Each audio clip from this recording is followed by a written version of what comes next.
Hi there. Wow, what a great audience you are. So I'm going to talk sort of repetitively about disruption today. I'm a designer, and I've been a designer in sort of a bunch of different media.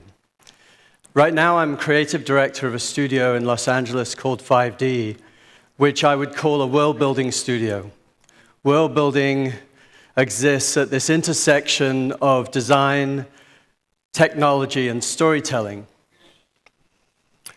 But I guess through my life and career, storytelling has been the kind of central theme.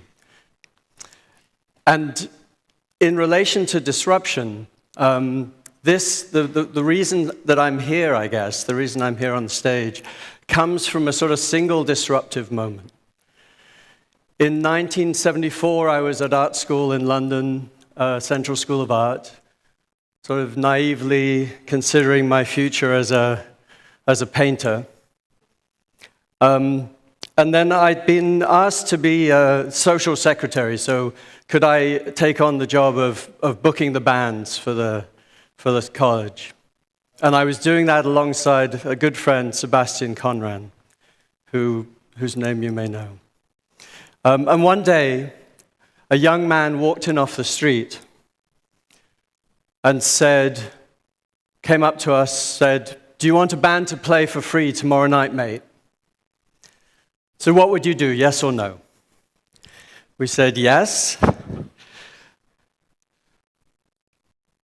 And it was the Sex Pistols' first headlining gig.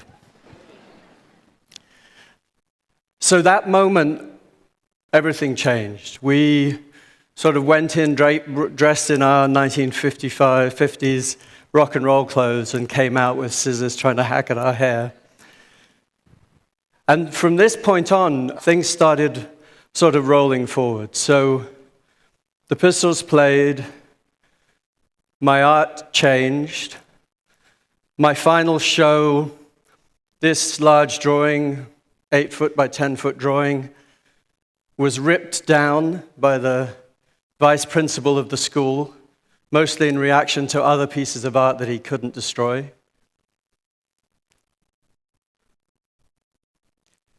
I went to the Sex Pistols and started working with them, started printing T-shirts for Vivienne Westwood. An amazing art director called Terry Jones, who was art director of Vogue, also was disrupted by what was going on with punk in that time and decided to go from Vogue to creating a fanzine and invited me to co-edit ID magazine. So I worked on the first 3 or 4 issues alongside Terry Jones, which was an amazing design experience. And then Glenn Matlock left the Sex Pistols and asked me to design a record sleeve for him, set up a design studio called Rocking Russian, where Neville Brody got his first job. I think in his book he says it was the most chaotic space he'd ever worked in. And then Glenn Matlock played bass for Iggy Pop on this Soldier tour and introduced me to Iggy, and Iggy invited me to design his campaign. And somewhere through the middle of that campaign, he asked if we knew anyone who made music videos. And we said, sure, we make music videos. So I quickly scrambled around trying to find out what that meant. Found a photographer and asked him to shoot it, a young filmmaker from the National Film School. And we made 3 music videos for Iggy Pop for £3,000. And that created its own kind of shift where I moved from record sleeve and music graphics into music videos. And then that took me from the UK to the US of A, and a whole other sort of wave started happening. We were there just before MTV started, working back to back, moved into a company called Propaganda, worked with a young man called David Fincher, who made 7 days a week for a year. We worked together, moving from music videos to commercials. And that in turn pushed him and many of us around those young directors into features. And I designed a film called Fight Club with David. And so this sort of this first instance of Glenn Matlock walking off the street and asking that disruption sort of got me to that point where for the next, for 30 years really, I've been working in film. And that, over the years, has sort of made me think deeply about the notion of storytelling. So it struck me that, storytelling started as a way to make sense of the world around us. The tribe around the fire, looking at the silver disk going across the sky, and translating that into something like a princess in a chariot, using metaphor, using the first kind of principles of storytelling, but very much engaged in a kind of aggregated story.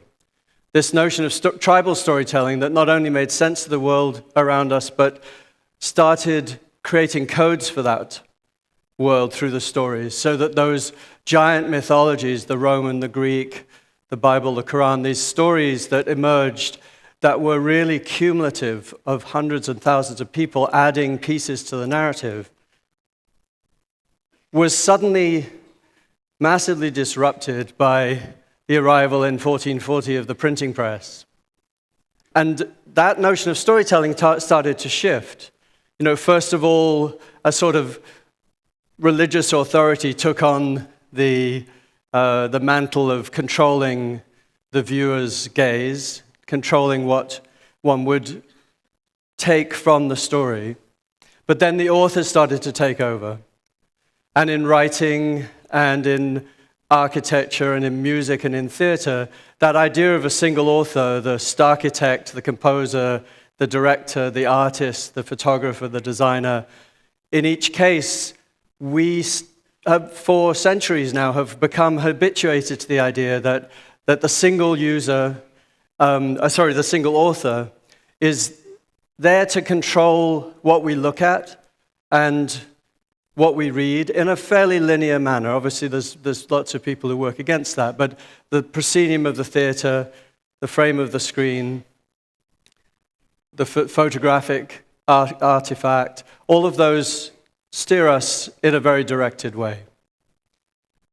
But we're now entering an era, and clearly everybody's very aware of this now, that I would call post-cinematic in relation to where I now teach at the School of Cinema at USC in LA, that the virtual reality, augmented reality, mixed reality tools that have now come upon us do something more than provide a new kind of gimmick to sell marketing and sell hardware.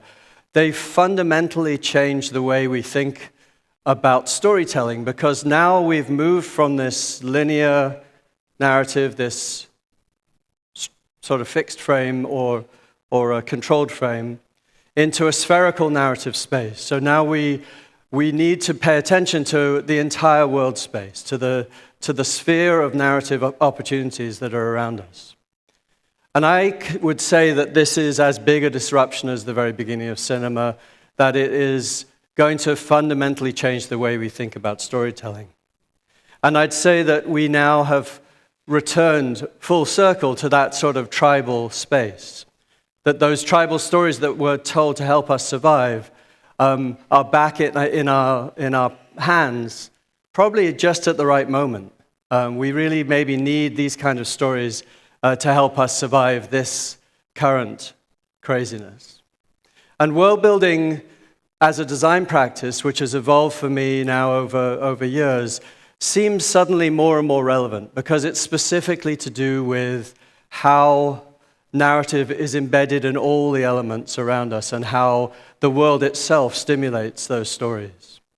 So this is a chart that's evolved again over the last sort of decade, but it represents the change from the way I was trained in film, in an industrial process of a script, and a director and a designer and a cinematographer, and the actor arrives, and the script is rewritten, and the actor changes the set, and then each of these pieces moves in a very linear fashion to something that's turned into a very nonlinear process where the origin of the narrative is at the center, and we have the tools to share the way all of that creative process evolves.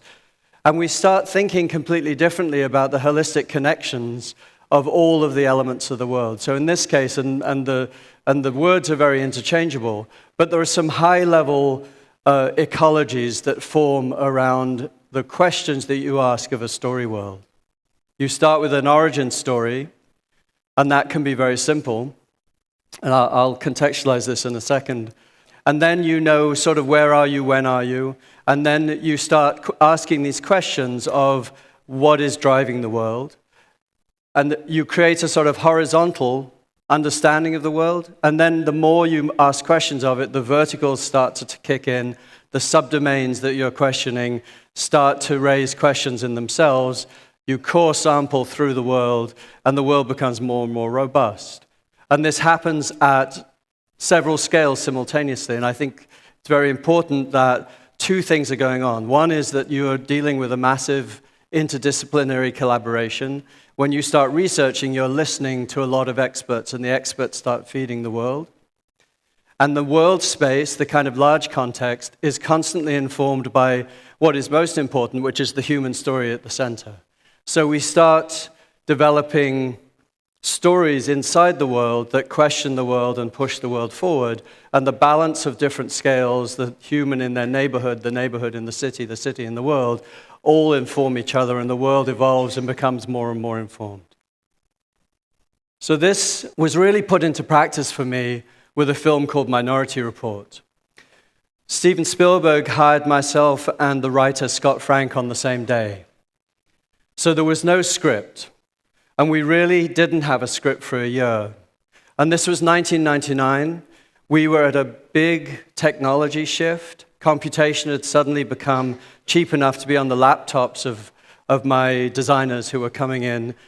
We started off as a completely analog art department with paint on cardboard for illustration, and ended up as the first fully digital art department in the film business. And we had to really investigate new ways of working, because this was a future world. We knew just a few rules from Steven. We knew it was Washington, D.C., 2050. We knew there was a disruption at the center, the precogs. For those of you who've seen the film, these are precognitive beings who have a range of influence that creates a murder-free society. So we imagined there was a massive influx of population. And as that came into Washington, D.C., and you can't build higher than the Capitol building in D.C., so we imagined a vertical city sprung up on the outskirts to accommodate this massive population. So this kind of rolled forward, and then on top of that, the primary question from Steven was, avoid this being science fiction, how do you make this future reality? So he opened the door for us to go into lots of different spaces, in academic, in research, to sort of innovation labs at Apple or Lexus or Mattel, or into DARPA, the science and research wing of the military, to ask the kind of questions that we needed to be able to have answered to define this world. And we actually went into architecture because we didn't have the tools in the film industry to build or design the kind of architecture that I thought would represent the future. So we actually had to bring artists using CAD and Maya and some of the 3D tools for the first time into the art department. But at the end of the film, when we sort of stood back, we realized some really significant things had changed. The design of the world had preceded the telling of the story.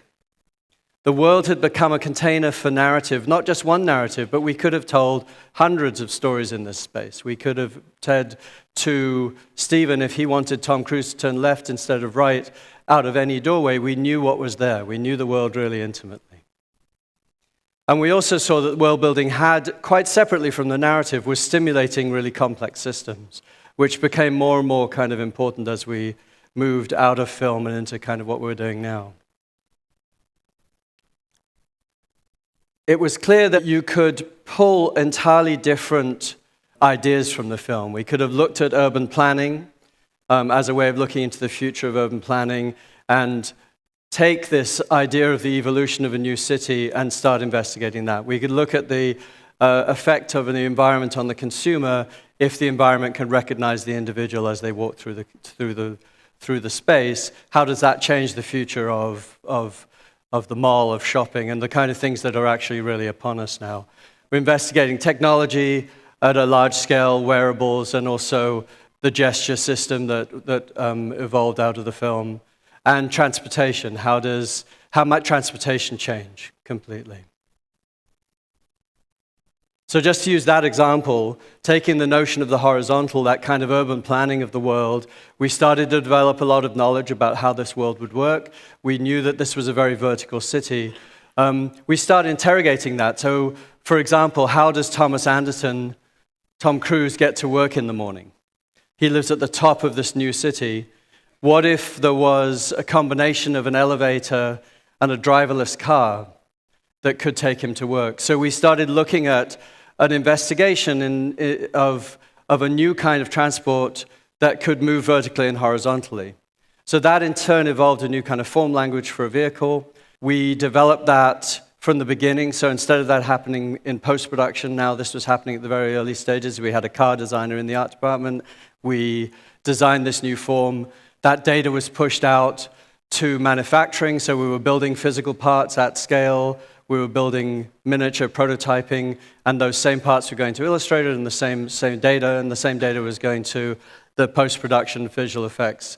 So a kind of new manufacturing process, simultaneous nonlinear process, was sort of evolving. And that vertical is testing not only the manufacturing process and how you think differently about making a film, but it's also testing how you think differently about story. So for the first time, Steven Spielberg was directing a virtual environment. On the bottom left, you can see there's a lot of resemblance to the final film on the top left, because he was actually directing the digital prototype. But what was most significant to us was that it really was inconceivable to think that this vertical car chase, which came out of this investigation, this development of the world, could have come from a writer sitting in a bungalow in the hills of Hollywood and typing out 120 pages of paper, that the world actually had incepted the narrative in a really fundamental way. The fabric of the world had actually triggered the story. And beyond that, we saw that over the past 15 years since the film released, that there have been over 100 patents that have come out of the film, that things like biomimicry and driverless cars and drones, and a lot of things that were being shown in the film, particularly the gesture system that John Underkoffler, who was our in-house scientist in the art department, developed in his research at MIT Media Lab, came into the art department, promoted it to Steve and Tom Cruise. They accepted it, and then 2 years later, a large corporation came and asked him if he could build it for real, and now he has a 70-person startup in downtown, and there are 50, Fortune 500 companies with his technology, which is called Mezzanine, now embedded as a new kind of communication system. There's another question we asked ourselves in another film. This was a film called Man of Steel, 2012. It struck me, nobody had ever asked the sort of basic question, why does Superman have an S on his chest? He's from Krypton, they don't speak English. What could that actually be?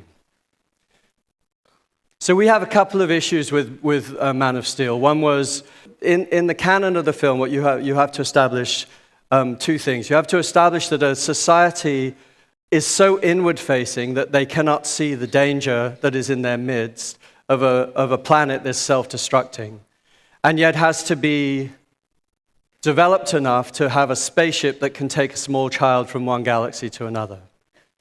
And we sort of looked to this idea of the S to develop that idea. So rather than it being an S, we thought of it as a series of glyphs, of a sort of medieval, feudal, or sort of Japanese family set of feudal symbols that represented these powerful families that were for generations and centuries driving the population. And that gave us the clue to the kind of governance of the world and the idea that they were really separated off and sort of inbred and in-looking and unable to see what was going on. Even though it was centuries old, they'd had a space program, they'd shut it down. So this sort of understory started developing.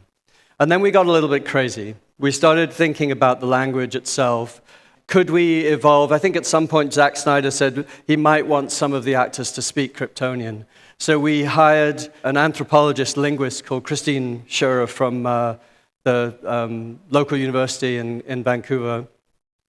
And she started developing this language, first of all just letters, and then finally we really kind of went for it. And now if you have your Kryptonian dictionary with you while you're watching the film, everything that's written on every vehicle, on every sword, on every piece of wall, because of this kind of notion of ownership that embeds it through the film, can be translated. Then we took that and moved it into an investigation of form language. If all of these shapes were really curved, we kind of evolved the rules that there's no straight lines on Krypton. And then the form language evolved as if it was kind of biologically created. Then we got into another layer of manufacturing problems. How do you create an entire world space where there are no straight lines? So we got deeply into rapid prototyping, to CNC and 3D printing, and then started creating forms that could be used in multiple different ways. So similar forms, like in this illustration, are being reused vertically, horizontally, flipped, so that you can get really complex shapes out of the architecture. And then that data is being pushed out for the very large virtual world that goes beyond the physical that we built.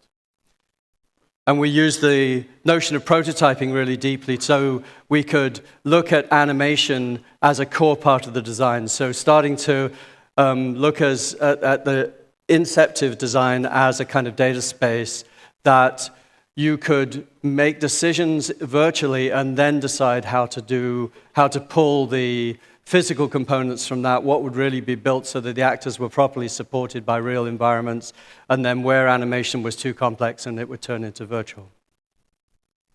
And finally, in manufacturing, we were doing an interesting blend of very traditional and new. So we were taking sculpted spaces, scanning that, extracting slices through that were turned into CNC cutting of the ribs of this space, for example, which is about a 20-meter circle of space, 3-story high, but using shipbuilders to actually apply all of the surfaces, sort of plaster and lath. So a really nice kind of blend of a traditional craft coming into that.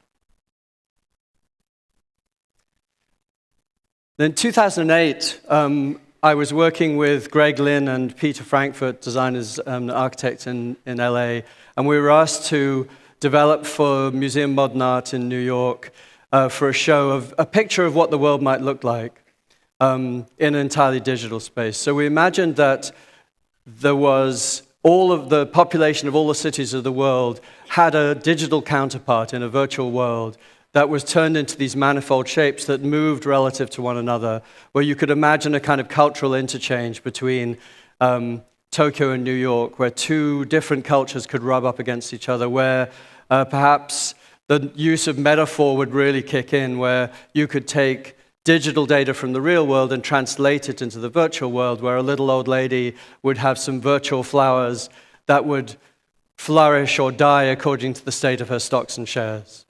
That we could think really differently about this transaction between the virtual and the real. At the time, much too complex a world to build, but now we're getting to the point where it's actually feasible, and Greg Lynn and I are now starting to talk about putting this back into a virtual reality space. A space that's really could be highly curated, that could start creating a new sort of aesthetic balance between what's possible in the virtual that's not possible in the real world, and how that helps us understand narratives in our own world. About 2 years ago, I started working with a foundation in Saudi who had a couple of specific problems. They were working with a Bedouin tribe, and this illustration represents something that it's not architecture exactly. It sort of represents a cultural impetus, something that represents a possibility of the near horizon. We were asked to look 10 years out for a tribe that lives in abject poverty that has no housing, and to create an environment that would allow them to take on the vision for their own community and actually implement it in the real world. So this is an illustration that's derived from Unity that's been built as a 3D animation software. And I'll give you the bit of the backstory on this and then talk through some of the options that it gave us. Al-Bayda is an area about 40 kilometers southeast of Mecca. It has 3,000 settled inhabitants. These people are remote from a city. They have no access to basic services. So then you start to see the same things that you see around the world when societies become impoverished. Part of poverty is being reliant on someone. One of the foundational beliefs at Al-Bayda is that all of the work that happens has to come from the population itself. As soon as we started asking them to build, one of the challenges that we have was most of them cannot be considered literate in our own language. We had to rely on a common language. And for us, it was the language of pictures and symbols. We started to come up with this idea of using the virtual space to solve real-world problems, able to visualize it in ways never seen before. Poverty is a social construct. It's a design flaw. It is something that we can undo. The future of the way that we interact with one another requires that kind of forethought and that kind of ability to extrapolate and to imagine.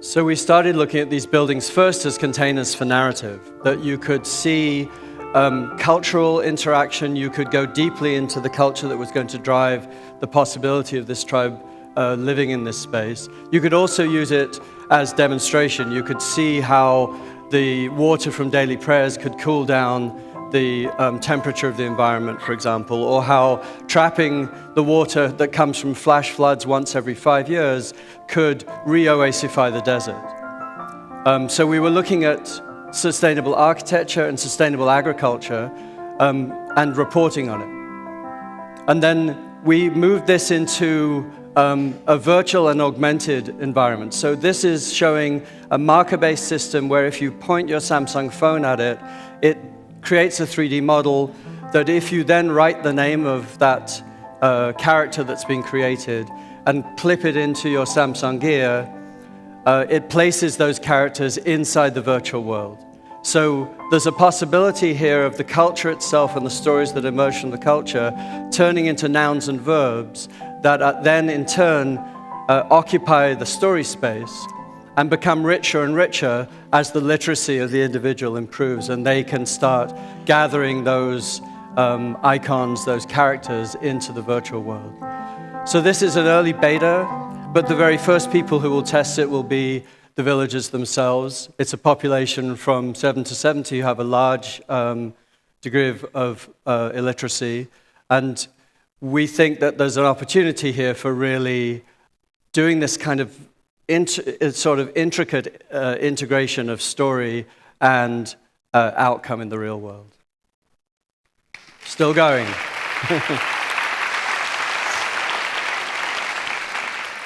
In a similar way, so this is a project now we're just starting to work on for Sylvia Earle, who is an amazing oceanographer, 70-year-old lady who's spent more time at the bottom of the ocean than almost anybody else.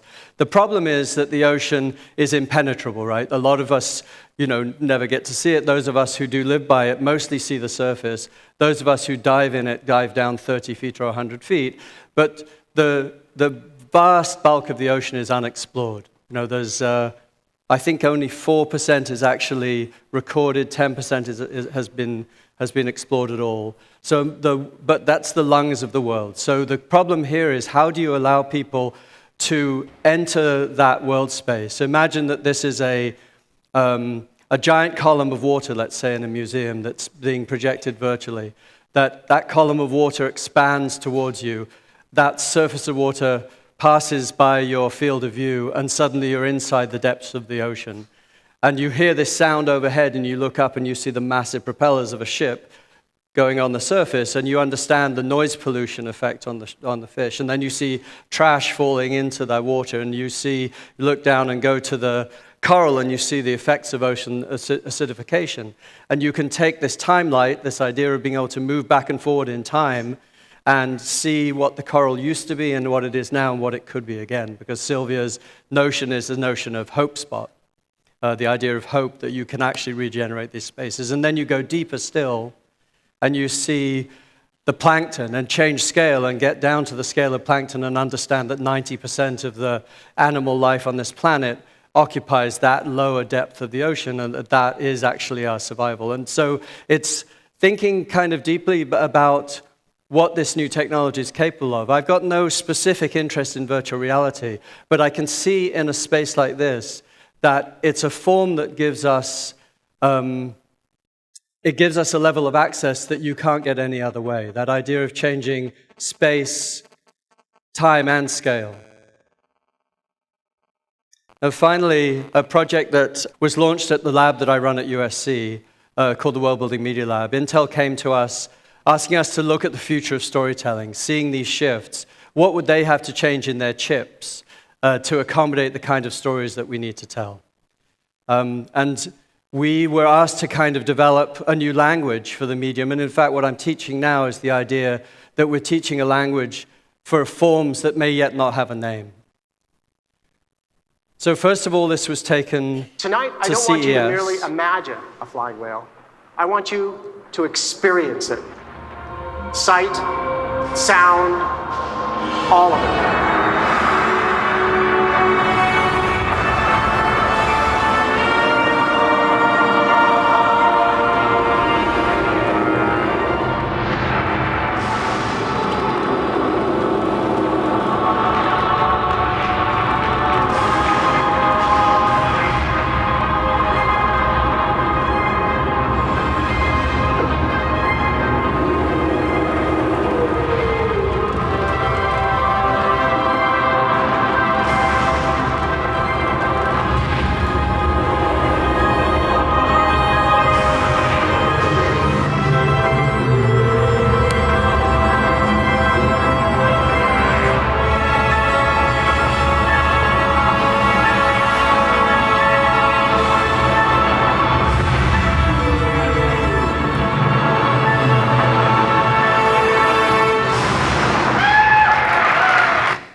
So that was an augmented reality experience, 80-foot whale flying over 5,000 people, actually with no hardware in the room, which is an interesting experiment.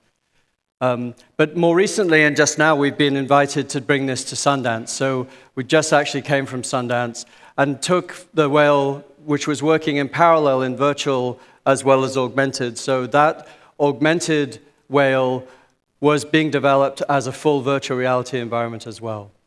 So the idea that this whale that was really exciting to us was that it's a kind of self-contained ecosystem. It's a complete fantastical idea, but it allows us to develop stories and really use fiction deeply as research. So I'll just preempt the film that's going to run. You're a visiting scientist. You're visiting a lab, and the lab is set up as a replica of my lab at USC, but you're in VR. And you fly up and float up towards this giant flying whale, and you come aboard. And an avatar greets you, another scientist, and asks you to build a new creature, to fabricate a new animal from DNA. And so you're asked to move objects around the space, to turn handles, to do things in the virtual world. And as you reach out in the virtual world, you realize that there's physical objects that are aligned with them. So we're trying to play with this idea of the possibilities of what's going on in the virtual and the real simultaneously, and not just deal with this kind of idea of full immersion. And then finally, you create a creature, and you can play with that creature, and then the creature mind melds with you, and you turn into a little flying jellyfish and start floating around the space. So enjoy the experience.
Good stuff. The level of interaction is definitely unprecedented.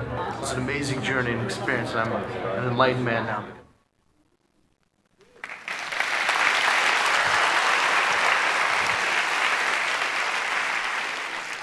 So thank you very much. I think we have these incredible possibilities now. We're just scratching the surface of what storytelling can do. And it's got everything now to do with the way we start to collaborate across art and science. I think the next generation that I see emerging at USC and in the students I'm working with are really coming out as art scientists. And I think with the disruption that the world's throwing at us right now, the opportunity for us to sort of turn storytelling into something that can powerfully change the world and do something to actually create the disruption that it needs is kind of in all of our hands right now. So thank you very much.